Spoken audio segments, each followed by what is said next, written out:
marcaram a sabatina do Cássio com K. Vamos lá. Comissão de Constituição e Justiça do Senado, Reinaldo, marcou para o dia 21 de outubro a sabatina do desembargador indicado para uma vaga no Supremo Tribunal Federal. Votação no plenário está prevista para ocorrer no mesmo dia. A data foi fechada em uma reunião de líderes. Depois de passar pela CCJ, a indicação, como disse, vai para o plenário. Para ser aprovado, Cássio Marques precisa de, no mínimo, 41 votos favoráveis entre os 81 senadores. Exato. É a metade mais um arredondado, né? 40,5 e 41. Né? E aí você tem a maioria. Da CCJ, Reinaldo, Simone Tebet, do MDB do Mato Grosso do Sul, deve anunciar o relator da indicação na próxima quinta-feira, dia 8. Um dos cotados é o líder do MDB, Eduardo Braga, do Amazonas. Tebet pode, no entanto, escolher outro nome ou assumir ela mesma a relatoria. Isso. E aí, ô Vólios, Denis, Sim. já começou Já. uma espécie de sabatina informal. Sim, a caravana. Né? E é aí que o povo já arrancou do Cássio com K. O Cássio com K já falou coisa que o tio não gostou. Nossa, o tio em matéria de Constituição é ortodoxo. Viu? Ortodoxo mesmo. Mais ortodoxo que caixinha de maisena, caixa de creme de arroz Colombo e embalagem de óleo de fígado de bacalhau. Tomei muito, Mauro Fully. Né? Aquele homem que tem aquele peixe nas costas. Meu Deus. Emulsão Scott. Dizem que é bom. Eu tinha bronquite quando criança, a mamãe obrigava a tomar. Eu tenho um estômago de ferro. Entrou, não volta. Menos com emulsão Scott. Que planita. Que hoje deve ter mudado de gosto, sei lá, parece que metendo um saborzinho ali. O que aconteceu, vai, Mendes? Já começou aquela caravana para sentir o terreno, né, de como são os senadores, vai se encontrando com alguns desses parlamentares. É normal, né, usual, que o candidato ao Supremo vá conversando com os senadores antes da sabatina para ir sentindo como vai ser, né, esse questionamento. E hoje Cássio Marques participou de uma videoconferência com 9 dos senadores, entre eles o líder do governo no Congresso, Eduardo Gomes, do MDB de Tocantins, e também Marcos Duval, do Podemos do Espírito Santo. Isso. Esse pertence àquele tal Muda Senado. Nessa sabatina informal, Cássio, com K, diz que a questão da prisão após condenação em segunda instância deve ficar com o Congresso. Aspas para ele, fazendo referência a uma entrevista antiga, ele disse: naquele momento, nós tínhamos uma posição em que o Supremo Tribunal Federal autorizava a prisão em segunda instância.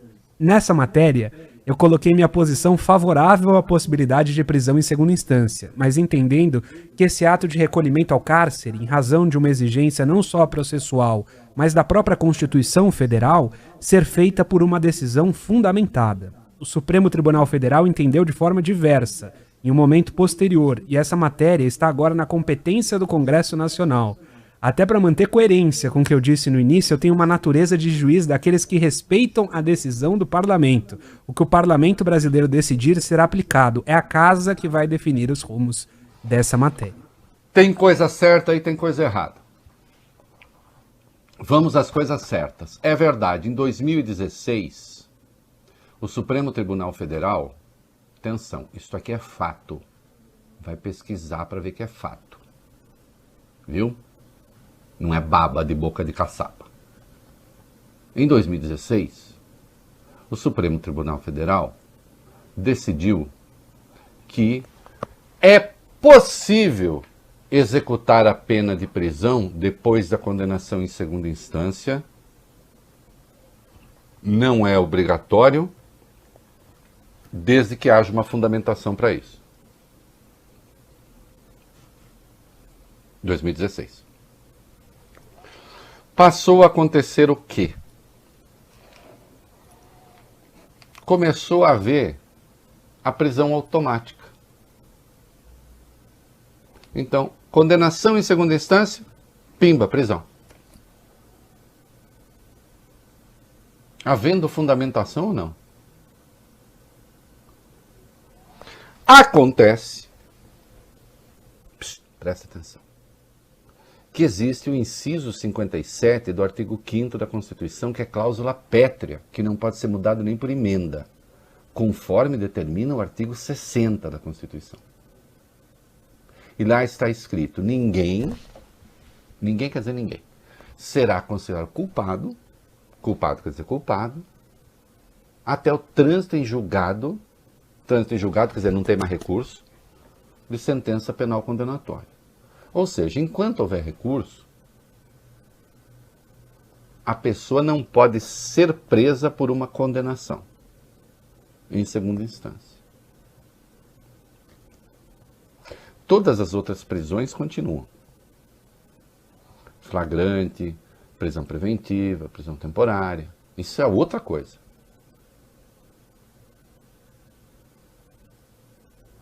E o artigo 283 do Código de Processo Penal prevê essas prisões todas. Preventiva, temporária. Né? E, no caso de condenação, diz que é depois do trânsito em julgado, quando não há mais recurso. Aí se votou uma ação declaratória de constitucionalidade, o relator, duas ações na verdade, o relator foi o Marco Aurélio, para decidir se isso que está no artigo 283 é constitucional ou não. Bom, aqui nós estamos no reino do surrealismo. Com a devida vênia aos ministros do Supremo que votaram contra, mas até hoje não conseguiram explicar. O que se votou é se isso que está no artigo 283 é constitucional ou não. Por isso, a ação declaratória de constitucionalidade. Na verdade, se pediu a declaração da constitucionalidade do que vai aqui. Como poderia não ser constitucional se repete o que está na Constituição? Repete o que está na Constituição. Porque para não ser constitucional, teria de ser avesso, ao menos, diferente, contraditório com o que está na Constituição. Mas é a mesma coisa. E por 6-5 se declarou óbvio, claro, isso aqui é constitucional. Então, se prende depois do trânsito em julgado. O que o nosso Cássio aqui, ele foi muito bem dizendo os votos dele. Aí ele disse, o que o parlamento brasileiro decidir será aplicado. Aqui eu divirjo dele. Se o Congresso, e tende a fazer isso, resolver prender depois da condenação em segunda instância, estará mudando uma cláusula pétrea da Constituição. Isso não pode ser feito nem por emenda. Nem por emenda. Acabou. É vetado pelo artigo 60. Ou nós temos um tribunal que vai respeitar a Constituição, ou nós temos um tribunal que vai ficar acochambrando. Acabou. Função de ministro do Supremo não é mudar a Constituição. Naquilo que ela for omissa diante de um problema novo, é decidir segundo o espírito do texto, é decidir por similaridade, é decidir por analogia. Quando o Congresso se nega a votar, nós temos até um instrumento constitucional para isso. Né? Ação direta de inconstitucionalidade por omissão, ADO. Podia ser ADIO, mas é ADO. Como foi o caso da homofobia. Já expliquei aqui. A homofobia existe, a perseguição existe, a discriminação existe, a mortalidade existe. E, no entanto, o Congresso não vota a lei que pune crimes de homofobia. O ministro Celso de Mello, nesse caso agindo corretamente, estendeu a punição. Crime de homofobia vai receber a punição que há para o racismo. Acho que está correto. O problema existe, o texto constitucional não oferece saída, o Congresso se nega a votar, ou não consegue votar, então o Supremo aplica o princípio constitucional da proteção a todos os indivíduos, indistintamente. E aí se descobre um grupo de indivíduos que está desprotegido. Então se aplica a Constituição por interpretação, por similaridade. Neste caso não tem nada. Neste caso é a literalidade. Não se toma uma decisão, como se diz, contra legem, contra o que está escrito. Isso é uma violência. Mas, claro, a patrulha em cima dele está grande e ele está começando...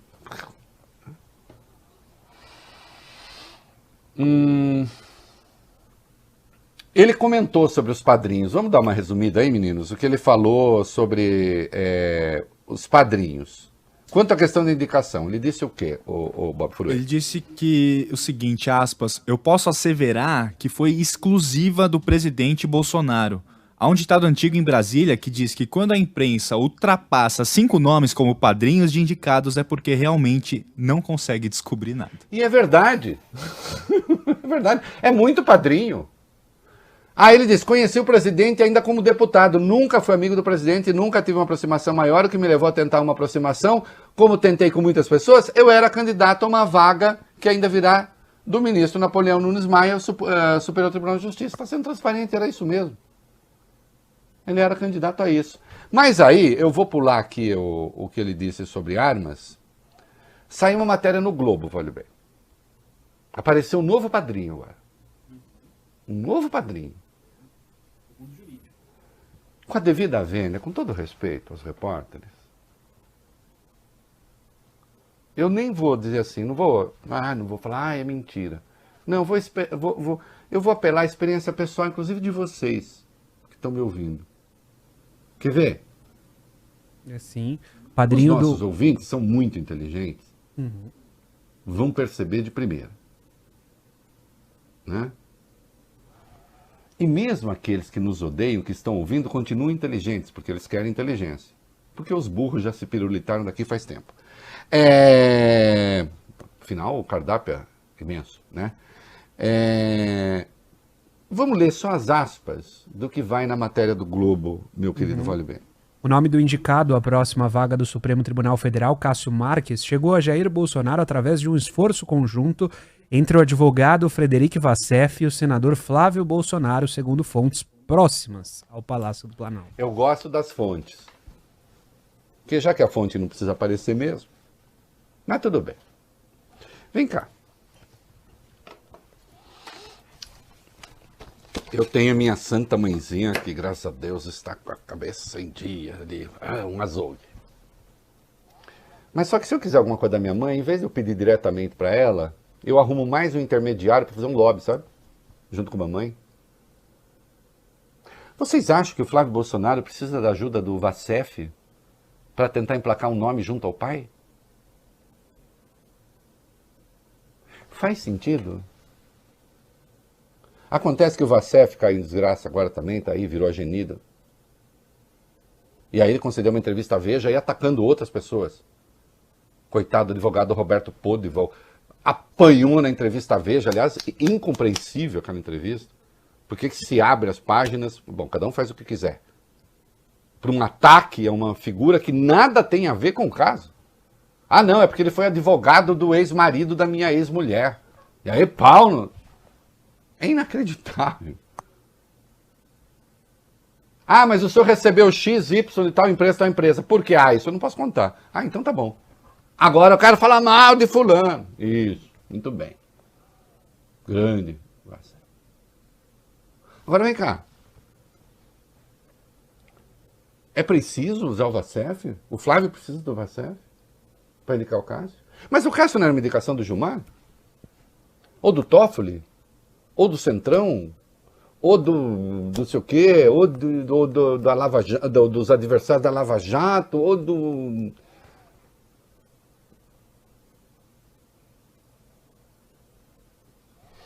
Quando não se sabe o que falar, fala-se qualquer coisa. Né? Ah, sim, o Cássio falou também sobre armas. O que ele falou sobre armas? Vamos lá. Aspas para o Cássio Conká, desembargador. Tem uma CAC, sim. Tenho uma 380 e fiz uma aquisição no ano passado de uma 9mm. Eu não ando armado, eu moro em casa, sempre morei em casa e a violência em Brasília começou a chegar no Lago Sul. Eu fico preocupado, porque às vezes acordamos aqui com helicóptero com atirador de elite. Cássio Nunes Marques também afirmou que chegou a viajar armado ao interior do Piauí uma vez ou outra. Esse CAC aí, aquele negócio de colecionador... Caçador, atirador é o colecionador de armas. Oi? Caçador, atirador é o colecionador Isso. de armas. Caçador, atirador, colecionador de armas. Né? E ele diz, eu tenho um CAC. Ele falou uma CAC? Um CAC, uma autorização, na verdade. Né? Não fez apologia das armas. Agora, com a devida vênia, sabem quantos caçadores há no Brasil? Passou a haver no Brasil em 2009, no primeiro ano do governo Bolsonaro, quase 83 mil. Data vênia, caçador de quê? Eu entendo um colecionador. Muitos colecionadores, tá bom. Atiradores, gente que gosta de atirar. Caçador? Só se for caçador de gente.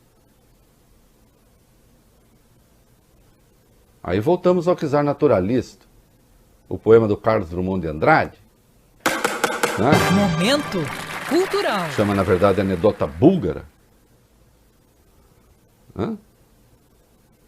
Um czar naturalista que caçava homens ficou chocado quando lhe contaram que se caçam também andorinhas e borboletas. 83 mil caçadores no Brasil? Os CACs hoje estima-se em 440 mil quase. Todos eles com pelo menos uma arma. Esse é o tal do Brasil desarmado, que não pode ter arma.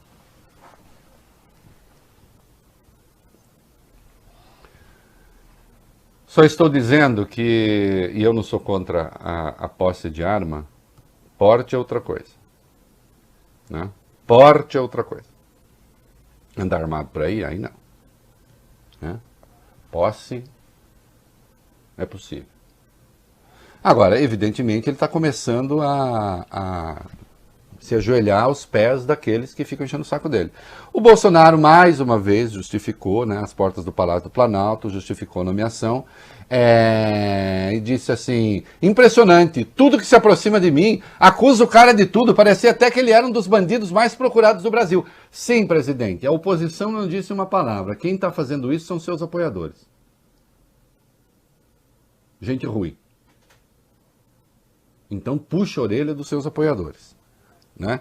E claro, o Bolsonaro já disse que ele pretende ter um pastor aí para não sei o quê, né?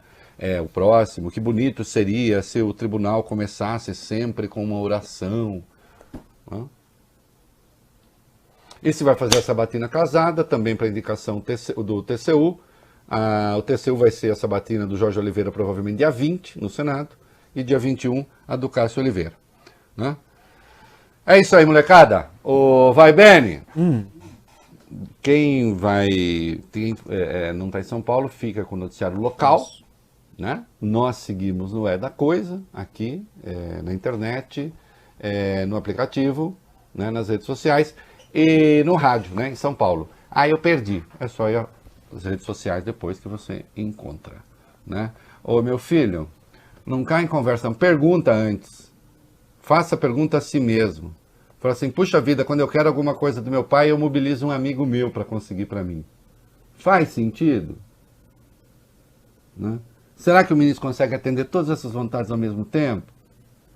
Será que essas pessoas não enlouqueceram de vez? Parece. Se não for loucura, é método. Em sendo método, aí nós temos o famoso interesse.